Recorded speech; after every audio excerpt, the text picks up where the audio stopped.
All right, let's dive straight into this explainer and launch our strategic mission briefing on romancing the absolute powerhouse that is General Dmitry in Heaven's Secret Requiem. Look, if you've been playing this intense, supernatural horror survival story, you already know the deal.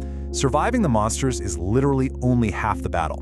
The other half? Navigating the incredibly complex and, let's be real, often dangerous affections of the people around you. So today we're putting a laser focus on one very specific, very difficult target, Dmitry.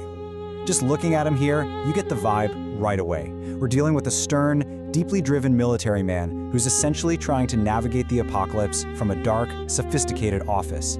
He's absolutely not here to play games, and he's definitely not your typical sunshine and rainbows kind of love interest. This is a guy carrying the weight of a completely ruined world on his shoulders. So if you want to win him over, you're going to need a flawless tactical approach. Here is our tactical roadmap for today. First, the General of Atom Base. Second, God's Voice versus Devil's Whisper. Third, the power of high adaptability. Fourth, a beautifully toxic romance. And finally, key milestones and diamond strategy. Let's get right to it with Section 1, the General of Atom Base, the target profile. So the most crucial thing to remember is that you are not dealing with an easygoing guy.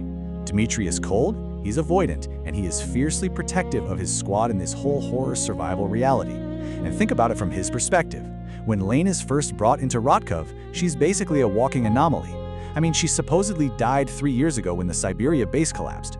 Because of that, Dmitry is deeply, deeply suspicious of her right from the start of Season 1. At one point, he literally suspects she might have caused the collapse and has just been hiding out this whole time. So, you're working from a massive deficit of trust here just to get him to view you as an ally, let alone a romantic partner.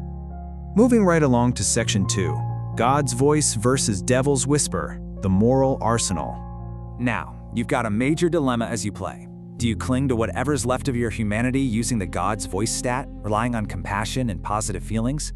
Or do you adapt to the sheer cruelty of this fractured world with the Devil's Whisper stat, channeling that darkness and embracing a more unhinged survival style? The path you choose actually dictates how Lane reacts to the horrific things happening around her. Naturally, you might think, oh, God's Voice is definitely better for romancing a military general trying to save humanity, right? Well, the reality is actually a bit more nuanced than that. As some players in the community have impartially pointed out, like the quote you see here, both paths are incredibly compelling for Dmitry. If you go with God's Voice, you maintain the very humanity he's fighting to protect. But if you choose Devil's Whisper, Lane becomes a bit sneakier and more unhinged, which honestly fits the harsh reality of their mutual deception perfectly. The truth is, because Dmitry is so naturally cold and Lane is so naturally secretive, they're gonna have a really tense, kind of toxic dynamic no matter what moral alignment you choose. So honestly, you can safely just pick whichever flavor of survival you personally prefer. Okay, let's look at Section 3, the power of high adaptability, gaining tactical advantage. This stat is absolutely critical, guys. Basically, having low adaptability makes you a total liability to the general. But high adaptability, that proves to him you're a real survivor. When it's high, Lane is observant, she's quick on her feet, and she can totally handle herself. For example, back in Season 1, when Dmitry drops a folder, a high adaptability Lane will quickly scoop up those scattered pages and absorb critical intel about the Siberia base before he can even stop her. A low adaptability Lane, she just kind of stares blankly while he picks it up. And let me tell you, Dmitry respects competence. So how do you boost it? Well, you have to execute specific actions. Stand up for yourself and defend your cryptographic work. Address the general directly instead of acting like a totally submissive subordinate. And react quickly in timed choices, like pulling yourself up onto a ledge without needing him to rescue you. When you do these things, you basically force Dmitry to stop treating you with all that intense suspicion and start treating you with genuine, hard-earned respect.